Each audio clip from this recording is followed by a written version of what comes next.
اعوذ باللہ من الشیطان الرجیم بسم اللہ الرحمن الرحیم۔ میرے معزز سامعین، آپ کا خیر مقدم ہے یونانی ویڈیو لیکچر سیریز میں۔ انشاءاللہ قوت طبیعہ یا افعال طبیعہ کے بابت گفتگو کریں گے۔ یہ کیا ہے اور کس طریقے سے جو ہے فعال ہوتی ہے، آئیے ہم اس کو سمجھتے ہیں۔ سب سے پہلے قوت طبیعہ کی جامع وضاحت، وسیع مفہوم۔ طب یونانی کے مطابق قوت طبیعہ وہ بنیادی قوت ہے جو جسم میں ہر قسم کی نشو و نما، تغذیہ، تولید اور اخراج کو منظم کرتی ہیں۔ اس کے تحت آنے والی قوتیں قوت جاذبہ، قوت ماسکہ، قوت حاسبہ، قوت ممیزہ اور قوت دافع صرف غذا تک محدود نہیں ہے، بلکہ ہر اس عمل میں شامل ہوتی ہیں جہاں کوئی مادہ داخل ہوتا ہے، کچھ دیر کے لیے رکتا ہے، اس میں تبدیلی ہوتی ہے، پھر ان کا انتخاب ہوتا ہے اور آخر میں اخراج یا استعمال ہوتا ہے۔ معزز سامعین، اس بات کو خاص طور سے توجہ دلانی ہے کہ قوت طبیعہ وہ قوتیں ہیں جو انسان کی طبیعت خود بخود انجام دیتی ہے۔ مثلا نشو و نما کا مرحلہ ہو، تغذیہ کا مرحلہ ہو، تولید کا مرحلہ ہو، اخراج کا مرحلہ ہو، سب کو منظم کرتی ہیں، حتیٰ کہ انسان کے بقا کے لیے جتنے بھی حیاتیاتی اعمال یعنی بایولوجیکل ایکٹیویٹیز ضروری ہوتی ہیں، ان سبھی کو یہ قوت طبیعہ انجام دیتی ہے۔ یہ خصوصاً 5 طریقے کی بتائی گئی۔ نمبر 1 جاذبہ، یہ اپنے طرف کھینچتی ہے۔ اگر کوئی بھی مادہ انسان کے جسم کے اندر داخل ہوتا ہے تو اپنی طرف اس کو کھینچتی ہیں، جیسے چمبک لوہے کی کیل کو اپنی طرف کھینچتا ہے، اسی طرح سے جسم کے اندر کوئی بھی چیز داخل ہوتی ہے تو اس کو یہ قوت کھینچتی ہے۔ مثلا کہ آپ کو معدہ دکھایا گیا ہے، یہ قوت ہاضمہ ہے، اور پھر اس کے بعد یہ قوت جاذبہ ہے۔ آپ دیکھیے نیچے جو ہے یو شیپ کا ایک میگنیٹ ہے اور اوپر سے کوئی اجزا جو کہ ڈاؤن ایرو کے شکل میں دکھایا گیا ہے، اور نیچے یہ جو ہے میوکس میمبرین ہے آپ کے اعضاء کی، اور اس اعضاء کے ذریعے یہ اجزا جو بیرونی ہے ٹھیک اسی طرح سے کھینچ لی جاتی ہیں جیسے کہ چمبک لوہے کی کیل کو اپنی طرف کھینچ لیتا ہے۔ اس کے بعد دوسری قوت آتی ہے قوت ماسکہ۔ جب کوئی اجزا داخل ہوتا ہے جسم کے اندر تو اس کو تھوڑے وقفے کے لیے روکا جاتا ہے، اس روکنے کی قوت کو ماسکہ کہتے ہیں۔ مثلا ابھی آپ نے قوت جاذبہ پڑھا، قوت جاذبہ میں آپ کا غذا منہ کے اندر رکھا، غذائی نالی دوارا اس کو کھینچ لیا گیا اور پھر اس کے بعد اس کو منتقل کر دیا گیا معدے میں، جہاں قوت ہاضمہ اس پر کام کرتی ہے، ہضم کے مختلف مراحل چلتے ہیں۔ لیکن اگر یہ غذا معدہ میں منتقل ہونے کے بعد آہستہ آہستہ خرامہ جسم سے پاس ہو جائے، آپ نے پانی پیا، کھانا کھایا، دودھ پیا، گوشت کھایا، کچھ بھی سبزی روٹی دال کھائی، اور وہ غذائی نالی سے جذب کیا گیا، اور جذب کرنے کے بعد اس کو روکا نہیں گیا معدے میں یا آپ کو بڑی آنت میں، تو وہ کیا ہوگا؟ پھر جیسے پائپ سے پانی ایک سرے سے اندر داخل ہوتا ہے دوسرے سرے سے نکل جاتا ہے، تو اسی طرح سے یہ غذا اگر جسم کے اندر روکا نہیں جائے گا اتنے وقفے کے لیے، جتنا وقفہ اس کے ہاضمے کے لیے ضروری ہے، یعنی اس کو صالح اور فاسد مواد میں تبدیل کرنے کے لیے جتنا وقت درکار ہے اتنے وقت کے لیے اس کو روکنا پڑے گا. اس میں ہضم اربع یعنی ہضم معدی بھی ہوگا، ہضم کبدی بھی ہوگا، ہضم عروقی بھی ہوگا اور ہضم خلیاتی بھی ہوگا. اس کے بعد اتنے وقفے تک روکنا پڑے گا تاکہ یہ سارے مراحل پورا ہو سکیں. اس کے بعد جسم سے اخراج کر دیا جاتا ہے. تو قوت ماسکہ کا کام ہے کسی بھی مادہ کو روک کر کے رکھنا، چاہے وہ بیرونی طور سے داخل ہو رہی ہو یا اندر ہی کوئی مادہ بن رہا ہے تو اس کو روکتے ہیں. اب یہ آیا الگ بات ہے کہ مادہ اگر فاسد کو روک لیا جائے گا تو دقت و دشواری ہوگی، اور مادہ صالح کو روک لیا جائے گا تو یہ جسم کے توازن اور صحت کا ضامن ہوگا. تو قوت ماسکہ سے مراد روکنے سے ہے. اس کے بعد قوت ہاضمہ جو ہضم کے مراحل کو پورا کرتی ہے. پھر اس کے بعد آپ کو قوت ممیزہ، اس کو سمجھنا نہایت ضروری ہے. یہ لفظ امتیاز سے بنا ہوا ہے. اس کا مصدر، اس کا روٹ ورڈ امتیاز ہے، جس کے معنی ہوتے ہیں فرق کرنا، تمیز کرنا، اچھے اور برے کی پہچان کرنا، صالح مواد اور غیر صالح مواد کی پہچان کرنا. اور اس پہچان کی صلاحیت اگر باقی ہے، مؤثر انداز میں یہ قوت کام کر رہی ہے تو صالح مواد جسم کے اندر رکیں گے اور وہ صحت کے ضامن ہوں گے، اور غیر صالح مواد کا جسم سے اخراج کر دیا جائے گا.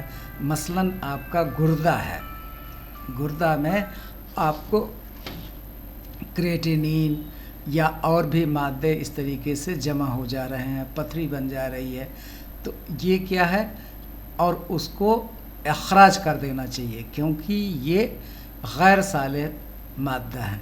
اب ان کا جب قوت ممیزہ میں کمی ہو جاتی ہے تو صالح اور غیر صالح کے بیچ امتیاز اور فرق خلیات طبیعت نہیں کر پاتی ہے. تو جس کو خارج کر دینا ہے اس کو بھی روک کر کے رکھتی ہے. اور اسی لیے آپ کو گردے کے تمام، چاہے گردہ ہے، مثانہ ہے، یا آپ کو نظام تناسل ہے، یا اور بھی جو نظام ہیں، اگر کہیں بھی فاسد مادہ اور غیر فاسد مادہ میں امتیاز باقی نہیں رہے گا تو وہ جو جسم کے اندر رہنا ہے اس کو باہر کر دیا جائے گا، جس کو باہر رکھنا ہے وہ اندر رکھ لیا جائے گا. تو اس لیے تمیز کرنا ضروری ہے، اور اس تمیز جب تک باقی رہتی ہے تبھی غیر صالح مواد جسم سے اخراج ہوتے ہیں اور صالح مواد جسم کے اندر رہتے ہیں. اس قوت ممیزہ کے بعد آپ کو آتا ہے، یہاں پر ایک اور نیچے ہے ہیڈنگ جو یہاں دکھائی نہیں گئی ہے، قوت دافعہ، جو دفاع کرتی ہے، خارج کرتی ہے. یعنی جو فضلات ہیں، غیر صالح مادہ ہے جس کا تمیز قوت ممیزہ کے ذریعے کر دیا گیا، جو غیر صالح ہیں اس کا جسم سے اخراج کیا جائے گا.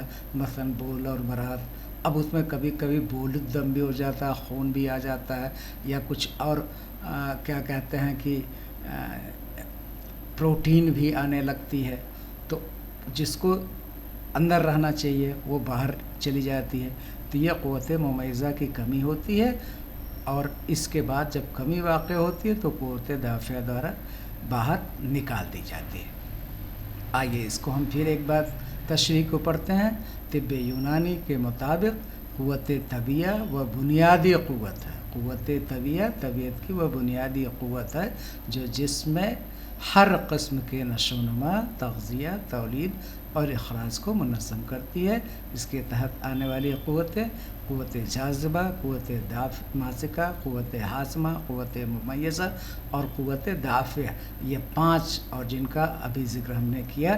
صرف یہ غذا تک محدود نہیں ہے بلکہ اس ہر عمل میں شامل ہوتی ہیں جہاں کوئی مادہ داخل ہوتا ہے، کچھ وقفے کے لیے رکتا ہے، اس میں کوئی تبدیلی اور تغیر ہوتی ہے، پھر اس کا انتخاب ہوتا ہے صالح اور غیر صالح کے بیچ میں، اور غیر صالح کو قوت دافعہ جس سے باہر نکال دیتی ہے. اب یہی جو ہے 5 قوتیں جو ہے، وہاں دیکھیے دافعہ چھوٹ گیا تھا، یہاں دافعہ آپ کو لکھا ہوا ہے. اس کے بعد یہ سارے آپ کو آگے یہ سب ماسکہ اور یہ ساری چیزیں آپ کو دکھائی گئی ہیں.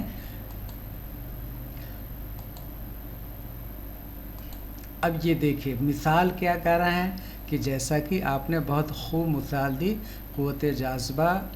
اب دوسرا جو ہے، ابھی تو آپ نے نظام ہضم کے ذریعے جو مختلف قوتیں ہیں جس میں قوت دافعہ، قوت کیا کہتے ہیں جاذبہ تھا، قوت جس سے جذب ہوا، قوت ماسکہ روکا گیا، اس کے بعد قوت ہضم جس سے ہضم کے مراحل ہوئے، پھر اس کے بعد قوت ممیزہ نے فرق کیا، اور پھر اس کے بعد قوت دافعہ نے جو غیر سارے مواد ہے اس کو باہر کر دیا. تو یہ ہضم کے ذیل میں ساری چیزیں آپ نے پڑھی. اب اس کے بعد نظام تولید کے بارے میں ان قوتوں کا تفصیل سنیے. جو ہے قوت جاذبہ رحم نطفہ کو اپنی طرف کھینچتا ہے، جو منی ہے اس کو یہ رحم جو نطفہ ہے، رحم نطفہ کو اپنی طرف کھینچتا ہے.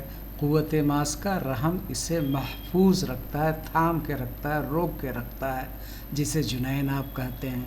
قوت ہاضمہ مقیزہ نطفے میں تدریجی تبدیلی، گریجول جو تبدیلیاں آتی ہیں، اس کے نقص بنتے ہیں، نگار بنتے ہیں، اس کے اعضاء بنتے ہیں، تو تدریجی تبدیلی جنین کی تشکیل جس کو کہہ سکتے ہیں. قوت ممیزہ پھر مختلف اعضاء کی تشکیل اور تمیز کرتی ہے. قوت دافعہ وقت ولادت بچہ خارج کرتا ہے. یہ واضح کرتا ہے کہ یہ قوت تخلیق حیات میں بھی کار فرما ہے، یعنی جس سے زندگی کی بقا ہو، تخلیق حیات، اس میں بھی یہ قوتیں کام کرتی ہیں.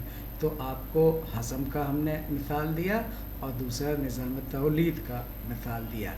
حتیٰ کہ کوئی بھی زندگی کا عمل نہیں ہے جن میں ان قوتوں کا داخلہ نہ ہو. بغیر ان قوتوں کے ہمارے کوئی بھی حیاتیاتی عمل، بایولوجیکل ایکٹیویٹی پورا نہیں ہو سکتی ہے.